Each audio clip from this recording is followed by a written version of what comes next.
Okay, I'll try to keep this to 20. Skip through a couple of obvious things here. Everyone says it's always good to be here. It is great to be here. It's great to be back in Ottawa. I'd like to think that the presentation will complement some of the presentations that we've given so far. This could be heavy in terms of the quantitative end of things, but I always tell people the national survey data we work with invariably is data where we're providing aerial shots that hopefully complement the kind of in-depth things that are happening on the ground. When it comes to quantitative data, we now have a lot, and most of you in the room are aware of these major sources in Canada. And we've also been doing national surveys of adults and teens going back through the mid-1970s. A lot of data. Doing some ongoing work right now with Angus Reid, so we're trying to update our own national surveys thanks to Angus's input. Also lots of global sources, as we're all aware, and so that becomes invaluable when we're trying to locate what's happening in Canada in a global perspective. Roddy Stark, an equipment conference that we're having about 30 years ago. There's no shortage of data, there's a shortage of good ideas. And certainly I think that's applying these days with respect to the data available in Canada. I want to divide this into 5 quick parts, if that's possible, in 19 minutes now. An overview of identity trends in Canada, drawing on a variety of sources. Stats 10, census data tells us that adults with a religion, the pattern has been rather blatantly downward, going back through 1961. From 1961, the first census, I should say the first census was turning up some people who were actually saying that they had no religion, and most of us are familiar with those patterns. Across the country, for those who are trying to differentiate by provinces and region, if you look at 1971, across the country we had those kinds of figures, nationally 96 down to 76, and you can see the variations across the country, down in every part of Canada. To our national surveys, we've been carrying out from 1984 to 2008, and that'll probably be the last one in this series. We have this kind of a situation going on as far as teens with religion. You can see a 20-point drop between this 1984 and 2008, so downward. And across the country, again, if we're trying to do comparisons, this is what we had in 1985 for 15 to 19-year-olds. This is the situation as of 2012. Well, our own national Project Team Canada surveys, in 1984, the first of those surveys, this is what over 4,000 teenagers were reporting as far as religious identification. We'd argue that these are highly representative national surveys. That was 1984. By 2008, you can see the big change. The nuns from 12% to 32%. What's really intriguing is the breathtaking, and I'm not trying to exaggerate with that term here, ID declines when you're looking at Quebec Catholics. Again, these are Catholic young people, or rather, we're looking at Quebec young people, 21% in 1984 down to 9%. We can hear rumors that the United Church of Canada is in trouble. Let's look at that kind of data. 10% of Canadian youth identifying themselves as united in 1984, down to 1% as of 2008. Anglicans aren't faring too much better. And when we're looking at the overall situation by age, just very quickly here, you can see the red line here referring to Canada as a whole, from 90 down to 78. An interesting thing we obviously have to keep an eye on, but the assumption, I think, is that most of us have had, is that there's going to be a linear drop, pretty much of a linear drop as far as the reality of people claiming to have a religion. But from 2005 to 2012, just a 7-year period, things seem to have plateaued. I want to keep an eye on that. By age, the breakdowns that we have here, 18 to 34-year-olds, again, plateauing roughly in the last 7-10 years. And you can see there for 35 to 54-year-olds, and for those 55-year-olds, obviously the level's higher. I've got to say something very faster right now. I'm always telling my students this, but I need to remind everyone of this. Don't get lost in these numbers, you'll get a headache. But try to look for the ideas way back to the start that are found. And the bottom line on this is obviously significant drop-offs as far as people identifying but something leveling off in the first part, at least, of the latest century. Some of the very fast participation correlates of that drop-off. We're looking at weekly attendance, going back to Gallup's first survey in 2010. You can see a significant decline as far as weekly attendance. And as soon as I put that up, I want to quickly say, why are we still using weekly attendance to measure? No, we get attended every week. But nonetheless, using that as a bit of an index to go to monthly shows a significant decline from essentially the middle of the last century through now. As of 2012, is everyone staying away from religious services? Hardly, but you can see here the situation. We put the monthlies, weeklies together, roughly 30%, about 30, and some 40% who said even 10.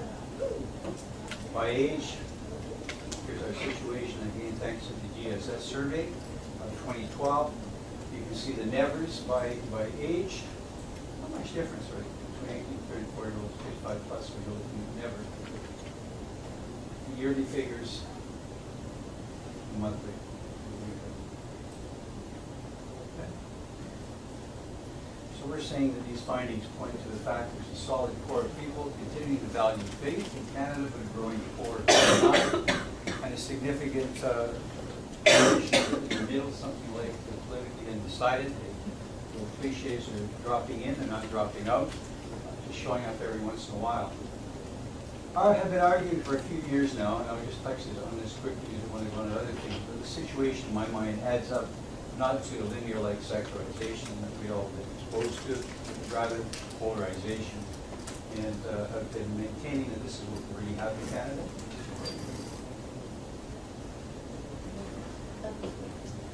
And the global patterns. It's just, you get the gist of that? I'm going to come back for a moment.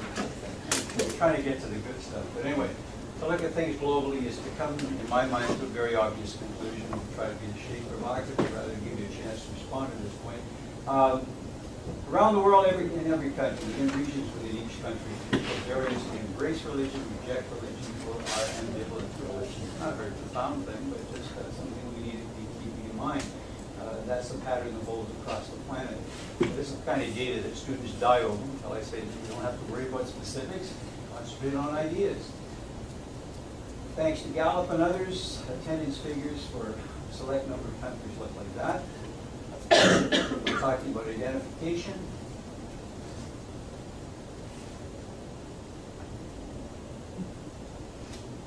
And we maintain, if we're looking for, the punchline there, we would say that it's not this. For years, I used to teach my students and give them A's for being able to talk about linear secularization and draw on those kinds of people. We're saying it's not this, where you have situations across the planet where people go, or societies go from being highly religious to not religious, but rather it's this kind of a thing. Dynamic relationship, dynamic continuum in terms of inclinations to be into religion, embrace religion, to not embrace religion. And that we have a situation these days, it's not secularization, but rather polarization. And the argument is that because life is dynamic, movement in both directions of that continuum has been taking place, will continue to take place, but neither will disappear in the foreseeable future. What's at issue is the extent to which both will ebb and flow, grow or not grow.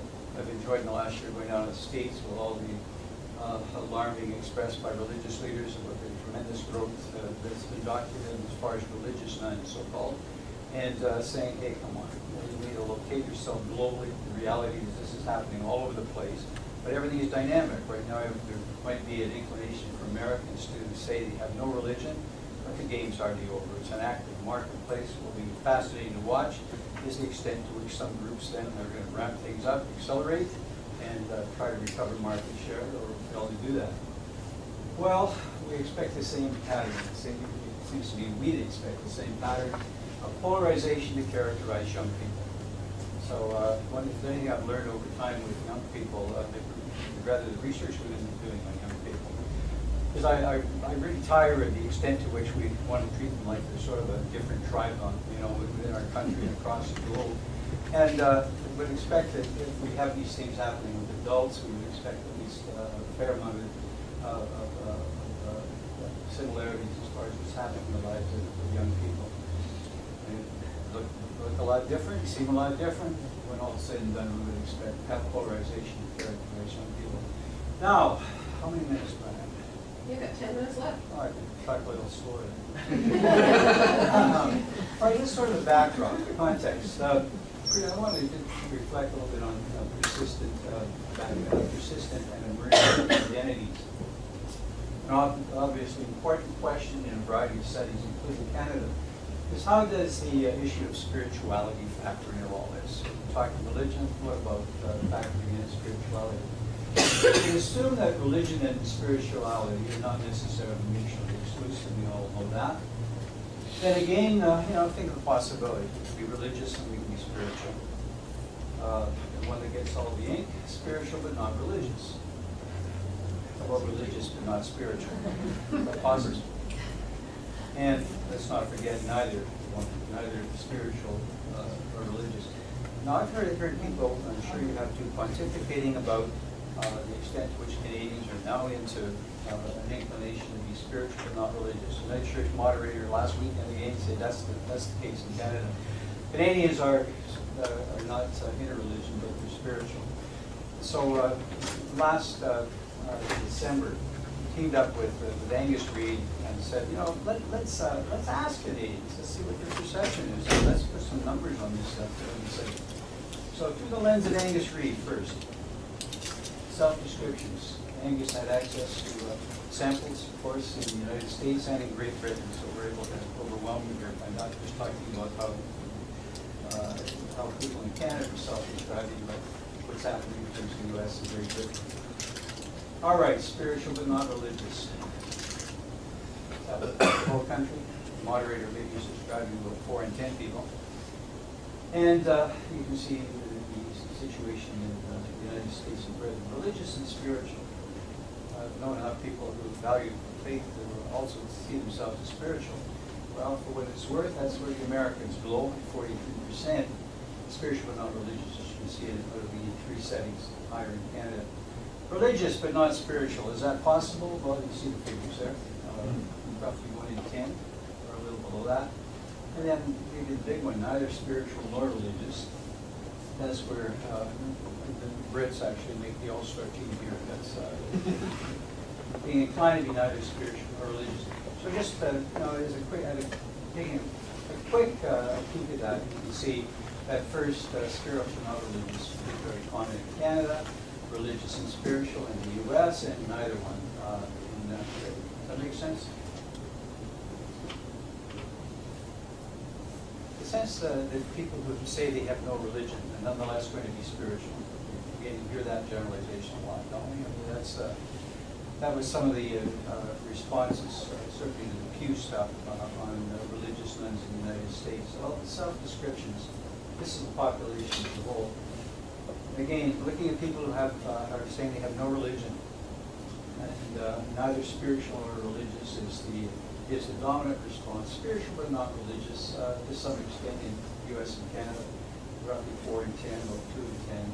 Britain, not too many in the other categories, so that's how it looks. I'm really rushing you, so I want to get some of these correlates here. You're getting the picture. You're understanding so far. Okay, how about 18 to 34-year-olds in those 3 settings? Spiritual but not religious.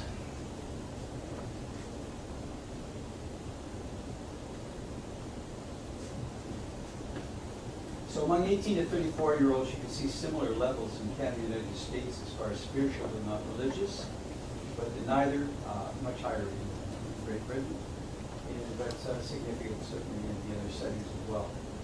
Religious and spiritual, which you might expect in the U.S., a little higher, quite a bit higher in fact in Canada or Britain.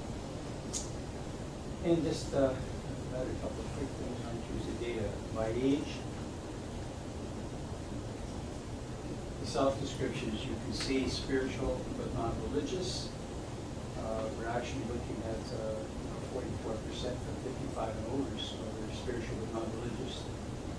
The neither much higher among young people, and this of course is just Canada.